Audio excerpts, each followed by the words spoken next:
Comprendre des compétitions hors normes et goûter à la visée sportive, bienvenue dans l'univers sport, je suis Bing Xian. Le championnat CKF, grande compétition de Kung Fu chinois, est entré dans sa 3e saison. Dans la catégorie moins de 65 kg, un maître de Jeet Kune Do monte sur le ring et sur les pas du légendaire Bruce Lee. Son adversaire, quant à lui, se distingue par la beauté de ses mouvements qui rappellent les cascades du cinéma. Leur combat s'annonce palpitant. Voici le combattant en rouge, Wu Zi. Wu Zi a 20 ans, il mesure 1,68 m et pèse 65 kg. En 7 combats, il compte 5 victoires, dont 3 par KO. Son point fort, ce sont les techniques de poing et de jambes. Autrement dit, c'est un combattant qui attaque principalement en position debout. Au début, j'ai demandé à cet athlète s'il avait eu une formation en sanda. Il m'a répondu très sérieusement en précisant qu'il avait fait du kickboxing et non du sanda. Beaucoup de téléspectateurs ne savent peut-être pas la différence entre ces deux disciplines. Selon moi, la plus grande différence réside dans les règles. Et puis il existe des différences concernant certains détails techniques. C'est tout à fait ça. Bien, maintenant, voici le combattant en noir. C'est l'enfant terrible de Jeet Kune Do, Zhao Xianchao.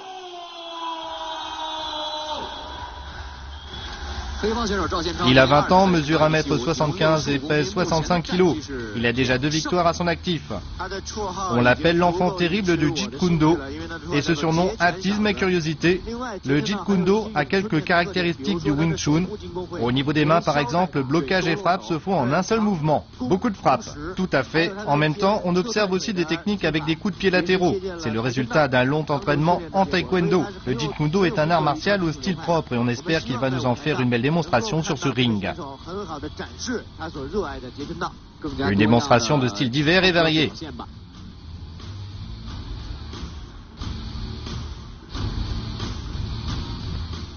Ce match sera arbitré par Nanchun Gejile, arbitre de niveau national.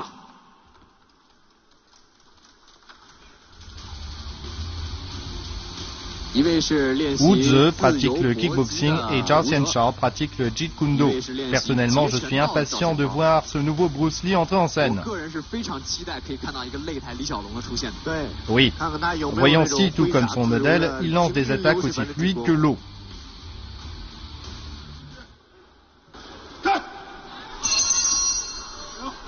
Le combat vient de commencer. Bon, on voit que ce combattant adopte une garde traditionnelle. Oui, ils ont tous les deux une position classique.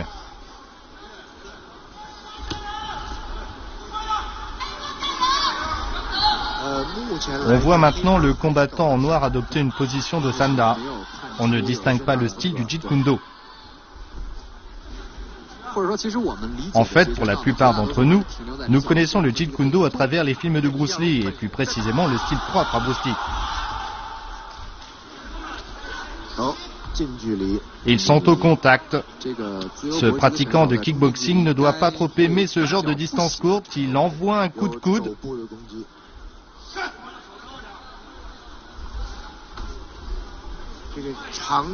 Lancé de loin, cette attaque de grande allonge est lente. La frappe est lourde mais peu efficace. La chance d'atteindre la cible est trop faible. Oui, je trouve que ces deux adversaires ont le même style. Drop. Cela consiste essentiellement à vouloir mettre KO en faisant des drops jusqu'à en perdre l'équilibre. Oui, il a raté la distance et l'angle les plus efficaces. Ça, c'est un beau coup.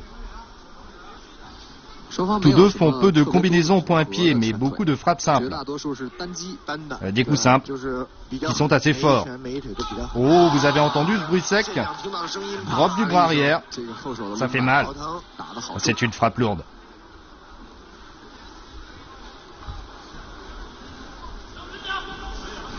Généralement, on a tendance à considérer que les combattants issus du Jeet Kune Do sont avantagés au niveau technique, car le Jeet Kune Do a une philosophie éclectique qui encourage à étudier de nombreux sports et arts martiaux.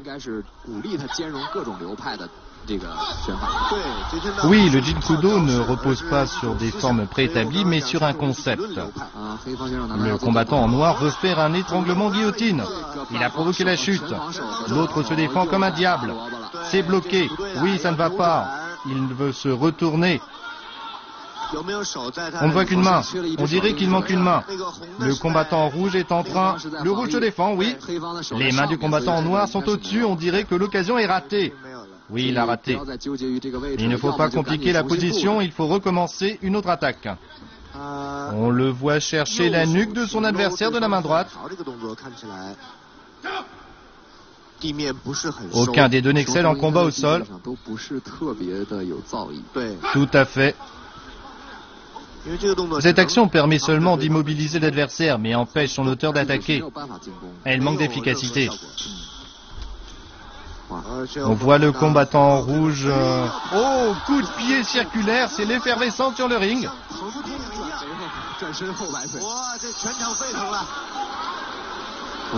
Je me demande ce qui serait passé si ce coup de pied avait atteint sa cible. Ça aurait été le meilleur coup de l'année. Absolument. Oui, ce mouvement m'a vraiment surpris, moi qui trouvais ce match un peu soporifique, ce coup m'a sorti de ma torpeur. Oui, soudain les regards s'illuminent. On ne s'attendait pas à ça. Pour l'instant, on n'a pas vu Zhang Xianchao faire la démonstration de technique autre que celle de Sanda.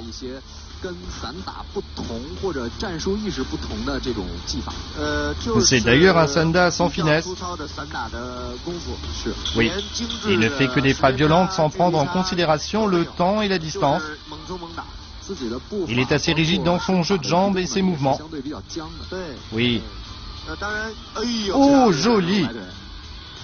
C'est comme au cinéma, regardez! Superbe!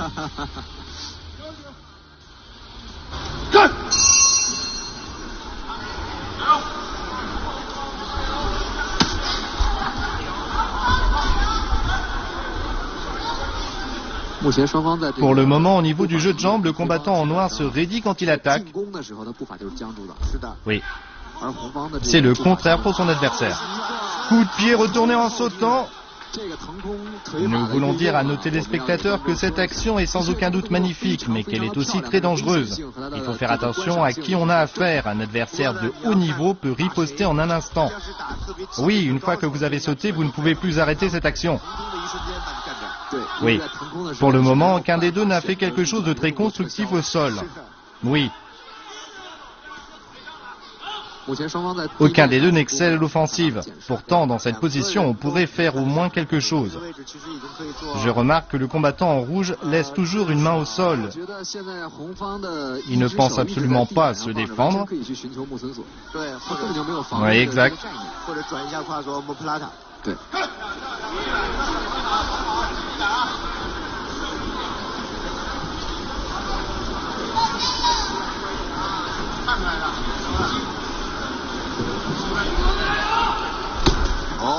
Oh, attaque et contre avec un coup de poing retourné, on dirait qu'il l'a touché, j'ai entendu un bruit. Le combattant en rouge utilise des techniques très variées. Est-ce qu'il veut faire une guillotine? Oui, il a provoqué la chute en faisant un étranglement, mais il a perdu prise. Parce que ses jambes sont coincées sous les hanches de son adversaire. Dans cette position, on manque de force. Quand on ne peut pas exercer de force au niveau du torse, on ne peut pas faire un étranglement. Oh, ce coup au sol est terrifiant. On a entendu un bruit sourd. Heureusement, il a frappé le plancher. Le combattant noir a l'air fatigué. Son adversaire, quant à lui, est de plus en plus énergique. C'est facile de se faire battre par KO si on baisse ainsi sa garde. Le problème, c'est qu'il n'y a pas assez de combinaisons de coups, mais que des coups simples. C'est donc difficile de faire un KO, car il n'en trouve pas l'occasion. Tous deux ont raté l'opportunité de terrasser l'adversaire d'un seul coup. Maintenant, c'est trop tard. Le combattant noir a visiblement perdu beaucoup de force et c'est dangereux. On voit l'hésitation dans son regard, ils se sont mutuellement donné un coup, ils se battent avec rage, même à la fin de ce round.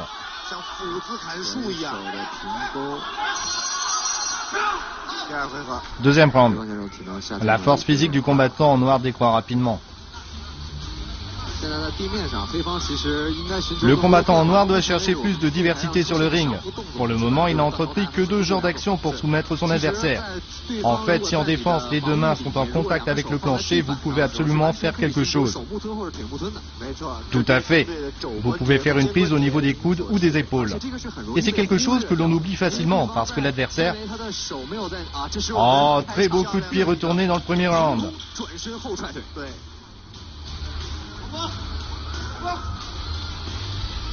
Par 2 fois, il n'a pas réussi à faire un étranglement en guillotine.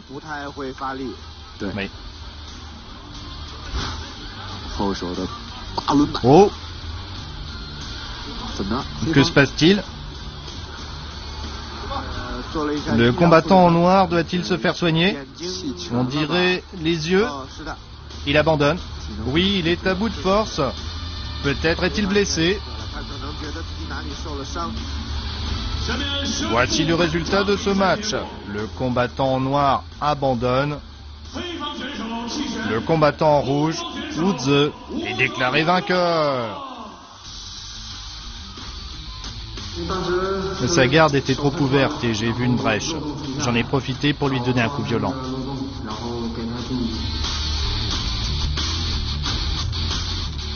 J'étais sûr de pouvoir gagner ce match.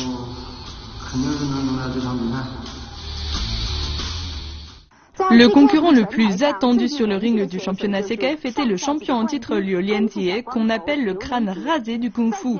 Comme il faisait partie des grands favoris, personne ne s'attendait à ce que son adversaire lui donne du fil à retordre dès le début. Chers spectateurs, nous allons assister ensemble à un combat splendide. Des applaudissements pour le tenant du titre. Il combat en rouge, c'est le crâne rasé du kung-fu, j'ai nommé Liu Lianjie. Le combattant rouge s'appelle Liu Lianjie, il a 27 ans, mesure 1m75 et pèse 65 kg. C'est le champion de la dernière édition. Liu Lianjie nous a laissé une très forte impression. Il a surtout mis KO son adversaire grâce à un coup de pied retourné 2 matchs de suite. Oui, il nous a époustouflés. Suite à la diffusion de cette compétition, beaucoup de sociétés de production l'ont contacté dans l'espoir qu'il fasse la démonstration de son talent à l'écran.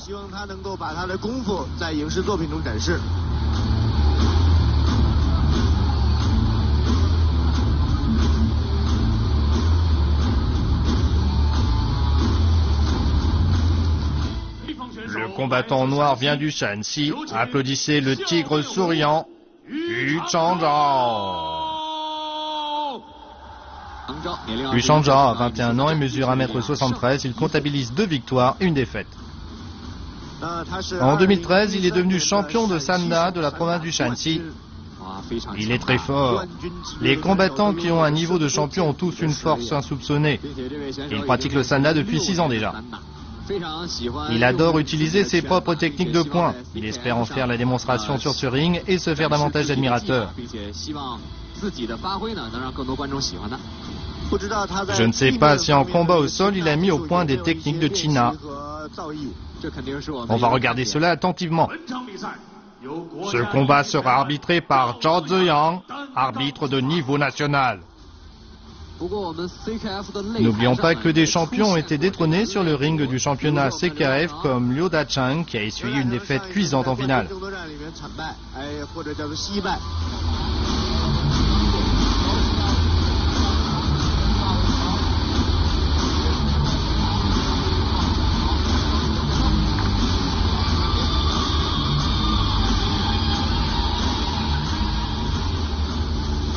Nous allons maintenant voir quelle prestation va nous offrir le champion de la dernière édition. Yu Changzhao, quant à lui, pourra-t-il détrôner Liu Lianjie?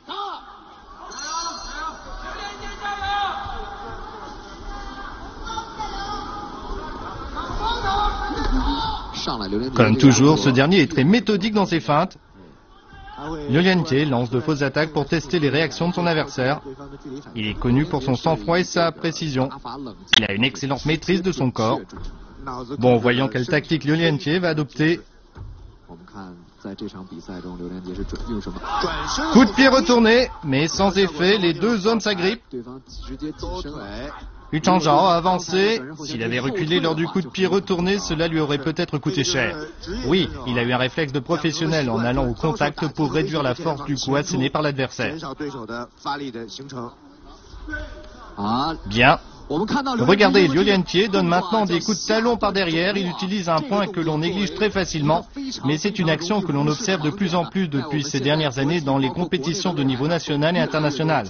Cette action vise à engourdir les jambes en frappant continuellement les quadriceps avec les talons. Oui. Visiblement, Yu Changzhao résiste très bien. Il n'a pas du tout failli dans ce début de round. Il ne plie pas. Il persévère en lançant des attaques puissantes et variées. Crochet de Liu Liantie. Il garde l'équilibre.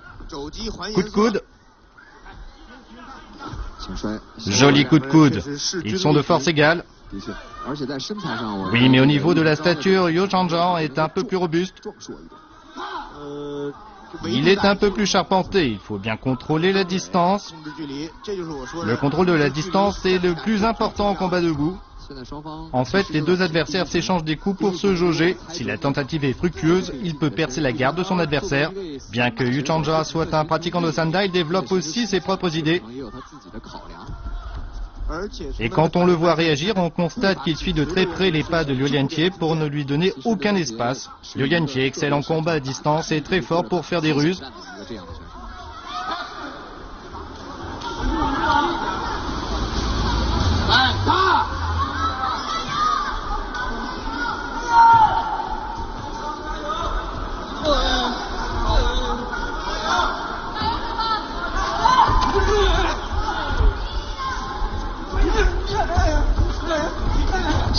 Ils cherchent tous deux à faire tomber l'autre par terre sans résultat. Liu Liantie donne des coups d'épaule. Il donne des coups d'épaule pour frapper la clavicule de son adversaire. C'est une technique très importante issue de la boxe thaï. Il donne des coups de genoux efficaces dans l'estomac de son adversaire. Je trouve que Liu Liantie se relâche. Des deux côtés, ils sont très efficaces avec de très bonnes idées au niveau des points d'impact. Yu Changzhao est vraiment très puissant. Un round magnifique et très dense. Ce combat très stratégique nous montre le charme du combat debout. Oui, il se peut que beaucoup de nos téléspectateurs trouvent qu'il n'y a pas eu tellement d'action dans ce combat. En fait, ça ressemble beaucoup à une scène de combat de film où tout se passe très vite. Pour ce qui est de ce match, c'est pareil. Quand on analyse, on se rend compte qu'une attaque est dissimulée derrière chaque action. Revoyant quelques images ralenties, il semble qu'aucun des deux n'a trouvé le moyen de faire chuter l'autre en corps à corps. Ce n'est pas faux d'avoir essayé, mais aucun n'a réussi.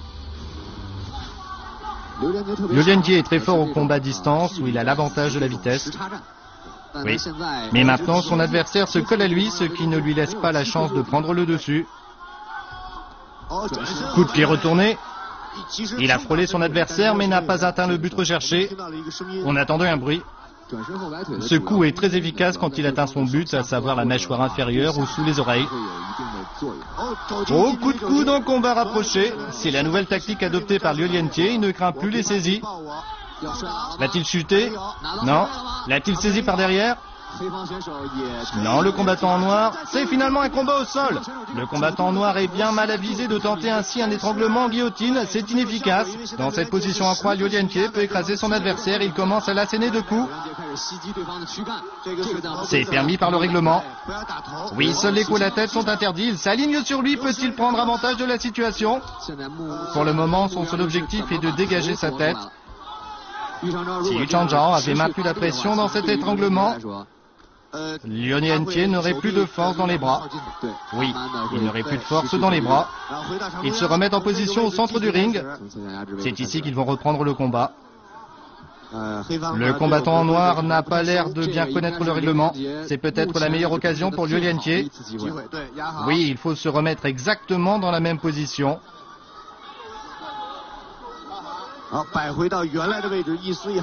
Aucune différence n'est permise. Bien.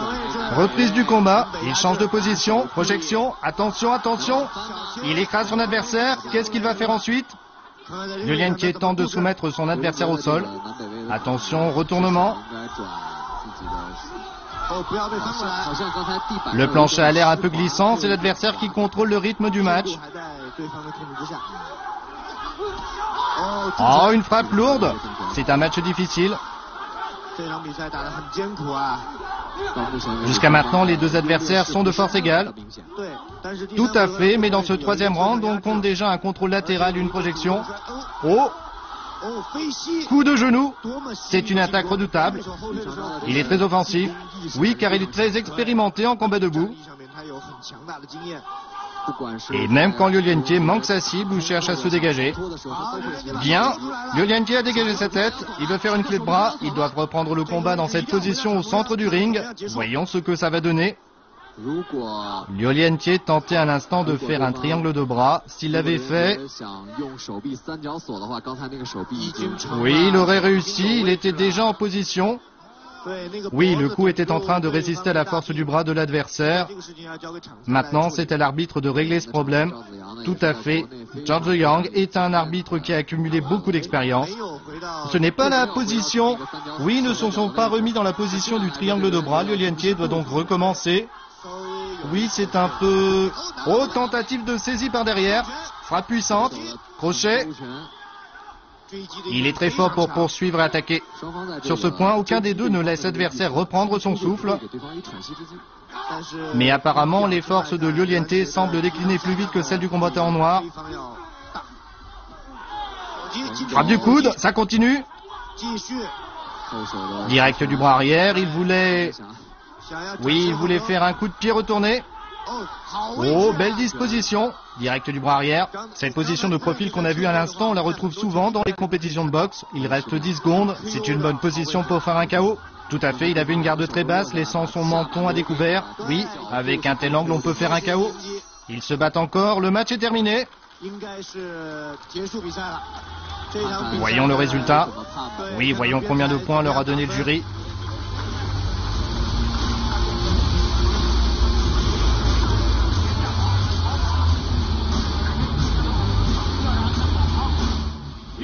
C'est un match très serré. Les deux adversaires sont à égalité à l'issue de ces 3 rounds. Ils devront disputer un round décisif. Un round décisif, c'est quelque chose d'assez rare dans les compétitions nationales et internationales. Le championnat CKF met l'accent sur l'impartialité pour que les victoires soient indiscutables et réduire le poids des notes des juges. Selon le règlement, en cas de litige sur les notes, on ajoute un round. Bien, Hu Changzhao vient juste de remonter sur le ring, qu'il se jette sur son adversaire. Liu Liantie ne plie pas, il contre-attaque en combat rapproché avec 3 coups de poing et de coude. Les deux hommes sont agrippés l'un à l'autre. Est-ce la tactique de Hu Changzhao? Coup de pied retourné, prise par étranglement, c'est une belle action. Liu Liantie veut-il s'imposer avec ce triangle de bras? Non, il n'était pas en bonne position pour pouvoir serrer fort. La tactique du combattant noir est de foncer pour faire un KO. Liu Liantie, lui, est plutôt calme. Il veut contrôler la distance entre lui et son adversaire. Les poings, les épaules, le corps tout entier de Liu Liantie est en mouvement. C'est classique. C'est pour éviter d'être une cible fixe et donc facile pour l'adversaire. Hu Changzhao, quant à lui, cherche coûte que coûte à percer la défense de Liu Liantie en lançant des attaques les unes après les autres. C'est un concurrent très agressif. Il a un fort désir de lancer des offensives. C'est ce qu'on souhaite voir dans ce match. C'est parce qu'il a une très bonne constitution. Il sait qu'il ne peut pas se blesser facilement. Il veut opposer la dureté à la dureté. Il tente sa chance. Ils sont dans les cordes. Est-ce que c'est Liu Liantie qui a fait quelque chose ou bien est-ce que c'est le bord du ring qui est très glissant? Il titube un peu, j'espère qu'il n'est pas blessé au genou. Mais il est sorti du ring et cela aura certainement un impact sur lui. Il devrait être moins agressif.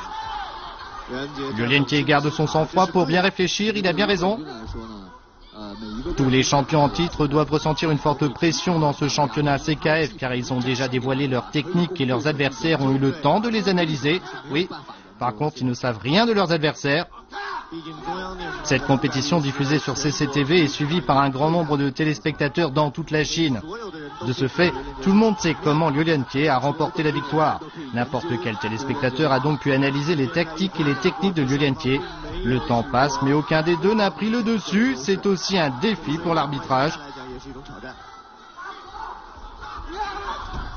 Il l'agrippe par la taille. Oui, il l'agrippe dans le dos. S'il devait reprendre le match dans cette position au centre du ring, Liu Liantie aurait une belle occasion.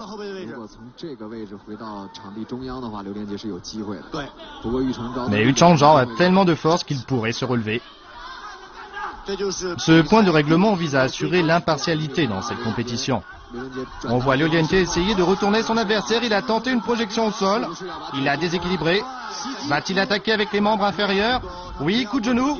Il ne cherche plus à attaquer. Il ne cherche plus une victoire écrasante, mais à maîtriser la situation. Liu Liantie a une idée très claire de ce qu'il veut faire. Il ne mise plus sur la force physique, mais sur le chronomètre. Il reste moins d'une minute. C'est bientôt la fin du match. Tout à fait. Maintenant, Liu Liantie a l'avantage et il doit faire attention à le conserver. Mais voici une attaque redoutable. Je pense que Yu Changzhao ne peut maintenant plus faire grand-chose. C'est parce que Liu Liantie domine. Tout à fait. Il reste 10 secondes. Interruption, reprise. Oh, il lui assène un swing. C'est la fin du match. Sauf surprise, on devrait juger que c'est Liu Liantie qui a dominé ce round.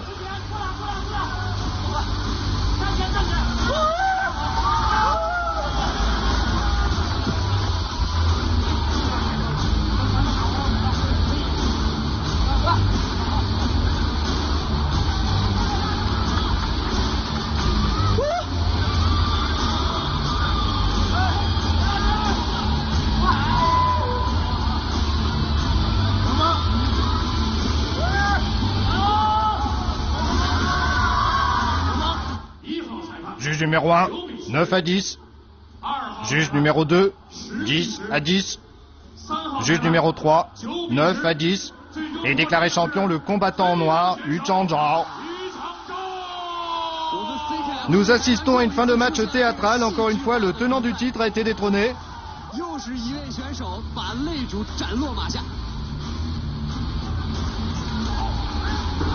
Quand j'ai appris que mon adversaire serait Liu Liantie, j'étais en effervescence. Je me suis dit que je devais absolument gagner ce match. Je me suis pleinement préparé. Je me suis dit que je devais bien contrôler la distance dans ce match et faire preuve d'intelligence. Au début, je n'ai pas été violent. À la fin, j'ai vu que mon adversaire était plus fatigué que moi. Cela m'a motivé pour gagner ce match. À ce moment-là, je voulais aller jusqu'au bout. J'étais déterminé à tout donner, quitte à perdre. Bien sûr, gagner, c'est mieux. À la toute fin, j'ai remarqué que mon adversaire était épuisé, alors j'ai continué sur ma lancée. Nous passons maintenant dans la catégorie des moins de 75 kilos qui regorge elle aussi de combattants exceptionnels. Nous allons assister à un match avec Bao Yinsrang, un maître de Sanda venu de Mongolie intérieure et réputé coriace. On applaudit bien fort le combattant en rouge, on le surnomme le loup sauvage. Bao Yinsrang.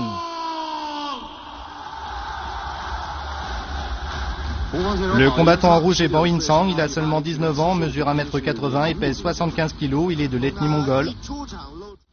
Applaudissements pour le combattant en noir, on l'appelle le guerrier dragon. Voici Sun Shening. Le combattant en noir est Sun Shening, il a 25 ans, mesure 1m89 et pèse 75 kg. Le premier round commence. Le combattant en rouge attaque tout de suite en enchaînant 3 lourdes frappes. Tout à fait. Le combattant en noir était désarmé face à l'attaque violente de son adversaire. Il semble qu'il n'a pas eu le temps de réagir. Oui, il a laissé sa tête à découvert, permettant au combattant en rouge de la frapper plusieurs fois. Maintenant, il rectifie son erreur en bloquant l'adversaire. Même en corps à corps, le centre de gravité du combattant en rouge est assez bas. Ce sera difficile de le projeter. Depuis le début, le combattant en rouge a un regard. Il a l'air féroce. Il a l'air très résolu. Et il frappe sans aucune hésitation. Oui, c'est grâce à une riche expérience acquise en compétition et un bon entraînement qu'il a une excellente réactivité. Oh là là là là, ça a été très rapide. Les deux adversaires ne sont pas du même niveau. En moins d'une minute de combat, le combattant en rouge a réalisé un KO sur une lourde frappe. Le combattant en rouge a mis KO son adversaire en 50 secondes et gagne le match. Félicitations à Bao Yinsrang. Comprendre des compétitions hors normes et goûter à la vie des sportifs, nous espérons que vous avez apprécié ces matchs du championnat CKF. Notre émission touche à sa fin, merci de l'avoir suivi et à la semaine prochaine.